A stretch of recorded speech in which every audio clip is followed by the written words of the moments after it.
స్థానిక శాసనసభ్యుడు అరవింద్ బాబు గారు అభివృద్ధి మీద చర్చకి సిద్ధమా, నేను అభివృద్ధికి అంబేద్కర్ గారి విగ్రహం దగ్గర చర్చిద్దామని చెప్పి ఒక సవాల్ విసిరాడు. తప్పకుండా మీ సవాల్ని స్వీకరిస్తున్నాను అరవింద్ బాబు గారు. మీతో చర్చించడానికి మేము సిద్ధంగా ఉన్నాం. కానీ అంబేద్కర్ గారి విగ్రహం దగ్గర అని మీరు చెప్పారు. అది నడి రోడ్డు మీద మరి అనుచరులందరూ వస్తే అక్కడ ట్రాఫిక్ జాము, చాలా ఇబ్బంది. ఏదో 5 నిమిషాలు 10 నిమిషాలు జరిగేది కాదు. ఇది కనీసం గంటల తరబడి జరిగే చర్చ. కాబట్టి నేను కోరేది ఏంటంటే, అంబేద్కర్ గారి ఫోటో పెడదాం టౌన్ హాల్లో, పెద్ద ఫోటో, అంబేద్కర్ గారి ఫోటో పెట్టి ఆయన ఫోటో సమక్షంలో టౌన్ హాల్లో చర్చిద్దాం. టౌన్ హాల్లో అయితే ప్రశాంతంగా కూర్చోవచ్చు, ఎవరికి ట్రాఫిక్ జాములు ఇబ్బందులు ఉండవు.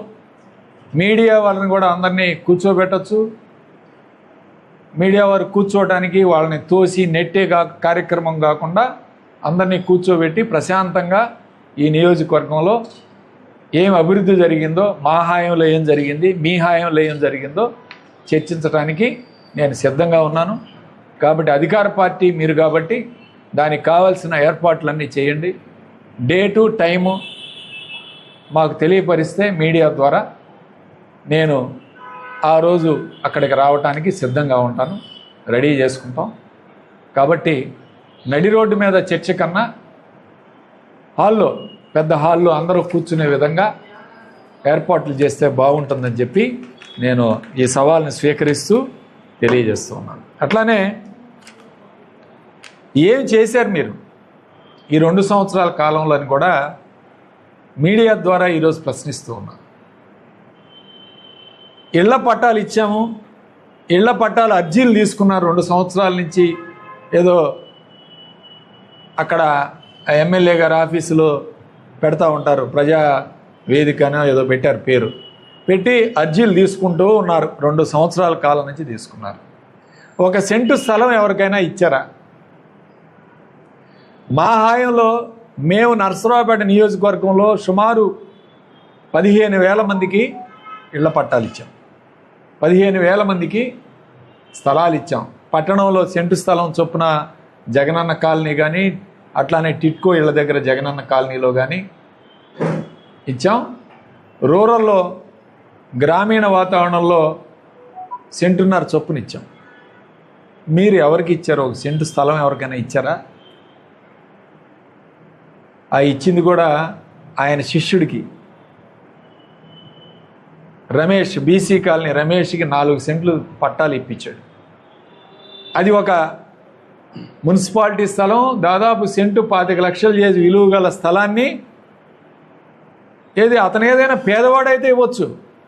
అతనికి మళ్ళీ స్థలాలు ఉన్నాయి, పేదవాడేం కాదు. అతనికి 2 సెంట్లు చొప్పున ఇద్దరికి ఇప్పించావు నీ అనుచరుడికి. అంతేగాని ఈ యొక్క నియోజకవర్గంలో ఒక పేదవాడికి ఎవరికైనా 1 సెంటు స్థలమైనా ఇప్పించారా మీరు? రెండోది, జేఎన్టీయూ కళాశాల 2 సంవత్సరాలైంది. 1 రూపాయి టెండర్ ఏమన్నా పిలిచారా మీరు? మా హాయంలో జరిగిన హాస్టల్స్కి అవి కంప్లీట్ చేయడానికి, వాటిని పూర్తి చేయడానికి మీకు 2 సంవత్సరాలు పట్టింది. అంతేగాని కొత్తగా ఏదైనా 1 రూపాయి టెండర్ ఏమన్నా పిలిచారా మీరు? దానికి ఏమన్నా పనులు చేశారా అని ఈరోజు అడుగుతా ఉన్నా. మరి ప్రెస్టీజియస్ కాలేజ్ జేఎన్టీ మేము 150 కోట్లు పెట్టి టెండర్లు పిలిచాం, నిర్మాణం చేసాం. గతంలో టీడీపీ ప్రభుత్వంలో కూడా కాంపౌండ్ వాళ్ళు ఒక ఇటుక బిళ్ళ కూడా పెట్టం చోట 150 కోట్లు పెట్టి మేము అభివృద్ధి చేసాం. మీరేం చేశారు? రెండోది, కేంద్రీయ విద్యాలయం. కేంద్రీయ విద్యాలయానికి చాలా దురదృష్టకరమైన సంఘటన. మాచర్ల, నర్సరావుపేట 2 చోట్ల కేంద్రీయ విద్యాలయాలు శాంక్షన్ చేయించారు. చేసిన తర్వాత మాచర్లో ఈ అకాడమిక్ ఇయర్ నుంచి క్లాసులు ప్రారంభమయ్యాయి. నర్సరావుపేటలో మాత్రం ప్రారంభం కాలేదు. ఎందుకు అంటే నర్సరావుపేటలో ఎక్కడా కూడా వీళ్ళు 5 ఎకరాల స్థలం చూపించలేకపోయారు. వీళ్ళు ఏం చేశారంటే వాగుపోరంబోక జగనన్న కాలనీ పక్కన ఉన్న వాగుపోరంబోకని ఈ కేంద్రీయ విద్యాలయం ఇవ్వటానికి ప్రపోజల్ పంపించారు CCLAకి. CCLA నుంచి క్యాబినెట్కి పంపిస్తాం, క్యాబినెట్ అప్రూవల్ అయిన తర్వాత దీనికి ఓకే అవుతుందని చెప్పారు. ఇంతవరకు ఆ CCLA నుంచి క్యాబినెట్కే వెళ్ళలేదు ప్రపోజల్. అసలు వాగుపోరంబోక ఇవ్వటానికి ఎక్కడైనా సాధ్యమా? మరి మీరు ఏం తెలుసుకొని మాట్లాడుతున్నారు ఎమ్మెల్యే గారు? ఏం పని చేస్తున్నారు ఇవాళ? అట్లానే రెండోది ఆటో నగరు అయిపోయింది, 56 ఎకరాలు పెట్టేసామని చెప్పాడు. ఆటో నగర్ కూడా ఇదే పరిస్థితి. ఉప్పల్పాడు కాలనీ దగ్గర ఉన్న వాగుపోరంబోకని CCLAకి ప్రపోజల్ పంపిస్తే CCL వెనక్కి తిప్పి పంపించారు, ఇది యాక్సెప్ట్ చేయమని. మరి ఏ విధంగా మీరు ఆటో నగరు అయిపోయిందని చెప్తా ఉన్నారు, ల్యాండ్ అలాట్మెంట్ కూడా అయిపోయిందని చెప్పాడు మొన్న, ఏ విధంగా చెప్తా ఉన్నారు? వాగుపోరంబోకని ఏ విధంగా CCLA అప్రూవల్ చేసింది? అసలు మీకు సబ్జెక్ట్ తెలుసా? వాగుపోరంబోక ఇవ్వకూడదని ఎవరితోటైనా చర్చించారా? లీగల్ ఒపీనియన్ ఏమన్నా తీసుకున్నారా? వాగుపోరంబోక పెట్టారు. కోటప్పకొండ గురించి మాట్లాడుతున్నాడు. ఈయన ఏదో చేశాడంట అక్కడ, ఏదో ఏం చేశాడో ఒకసారి పోదాం రా. అసలు టౌన్ హాల్ కోటప్పకొండ పోదాం రండి, కోటప్పకొండ దగ్గర చర్చిద్దాం, JNT దగ్గరకు వెళ్దాం స్పాట్లో. ఏం చేశారు మీరు? 2 సంవత్సరాల కాలంలో కోటప్పకొండకి నిధులు పెంచామని చెప్పావు. నిధులు పెరిగినా కానీ అక్కడ అభివృద్ధి ఎందుకు జరగలేదు? ఒక 15 బాత్రూములు తప్పితే మీరు ఏం కట్టారు కోటప్పకొండలో? మేము కట్టిన శివ కుటుంబానికి రంగులు వేసుకున్నావు, అది మాది అని చెప్తావు. మేము కట్టించామా లేదా? టెండర్ ఎవరాయంలో పిలిచింది, పనులు ఎవరాయంలో పూర్తే? పెయింట్లు వేసుకున్నారు మీరు. ఆ పెయింట్ల వరకు ఎలక్షన్ కోడ్ వచ్చి ఆగిపోయింది కాబట్టి పెయింట్లు వేసుకున్నారు. ఇంకా ఏమి చేశారు మీరు కోటప్పకొండలో? ₹1,00,000 లోపు డ్రా చేయటం, ఈఓ గారు ఈయన పంచుకోవటం. ఇంకొక 2 పెట్టాడు కొండపైన, కాకాని ఆయన, ఒక ఆయనను ఊరు చింతలపాలెం ఆయన, వాళ్ళిద్దరూ కలిపి కోటప్పకొండలో స్వాహా. ఇది పరిస్థితి కోటప్పకొండలో ఏం చేసావు నువ్వు? కోటప్పగుడి గురించి మాట్లాడుతున్నావు కదా, ఏం చేసావు? మేము చేసామని ధైర్యంగా చెప్తాం రండి. నంది విగ్రహం ఏర్పాటు చేసాం, మేధో దక్షిణామూర్తి విగ్రహం ఏర్పాటు చేసాం, టెంపుల్ చుట్టూ ఉన్న ఈరోజు ఏదైతే షెడ్లు వేసాం, గిరిప్రదక్షిణ రోడ్లో చేసాం, అట్లానే కింద సెంట్రల్ డివైడర్ ఏర్పాటు చేసాం, సెంట్రల్ లైటింగ్ ఏర్పాటు చేసాం. మీరు ఏం చేశారు కోటప్పకొండలో? దాదాపు 2 సంవత్సరాలకి 4 కోట్లు ఫండ్స్ వచ్చి ఉంటాయి కదా యావరేజ్న. గెస్ట్ హౌస్లు కట్టించాం మేము పైన. మీరు 4 కోట్లు నిధులు వస్తే ఏమేం పనులు చేశారు? ఏం చేశారు? ఏం అభివృద్ధి చేశారు?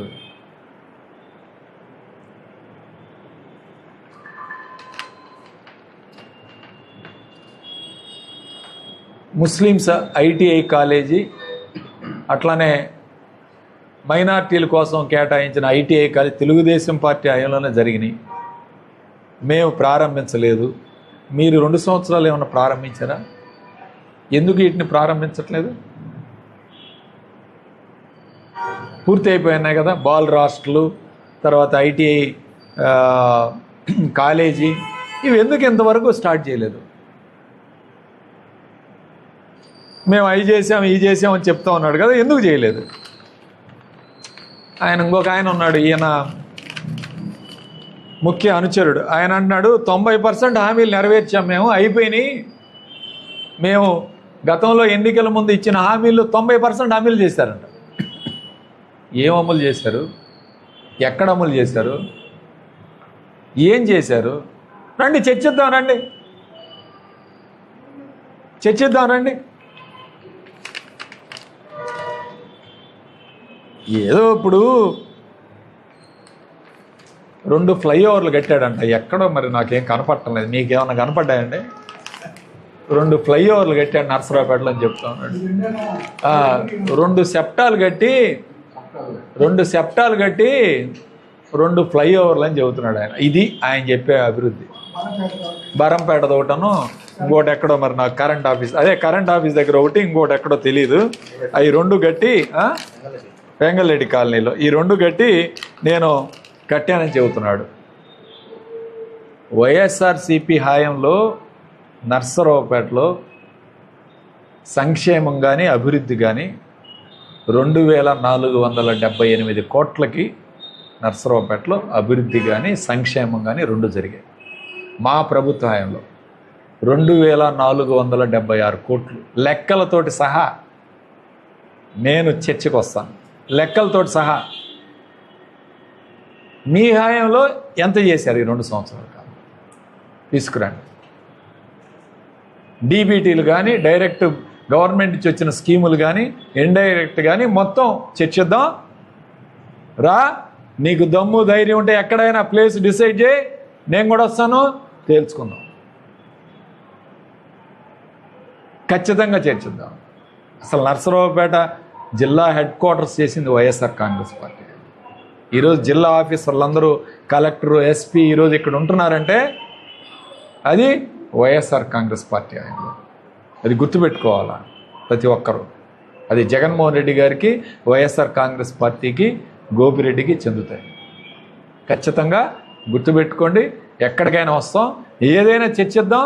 అభివృద్ధి మీద మీరు ఇచ్చిన సవాల్ని స్వీకరించి, కాకపోతే చర్చకు కూర్చునే విధంగా అందరికీ ప్రొటెక్షన్ ఇచ్చి, పోలీస్ ప్రొటెక్షన్ ఉండాలి, అక్కడ వేదిక ఉండాలి, అందరూ కూర్చొని వివరాలు తెలుసుకొని గందరగోళం కాకుండా మాట్లాడటానికి అవకాశం ఇచ్చే కార్యక్రమం చేయాలి. దీనికి ఏర్పాట్లు చేయండి, నేను వస్తాను, ఖచ్చితంగా వస్తాను. నేను ఒక్కడే వస్తాను. మీరెవరు ఎంతమందిని తెచ్చుకుని ఒక్కడే వచ్చి సమాధానం చెప్పే కార్యక్రమం.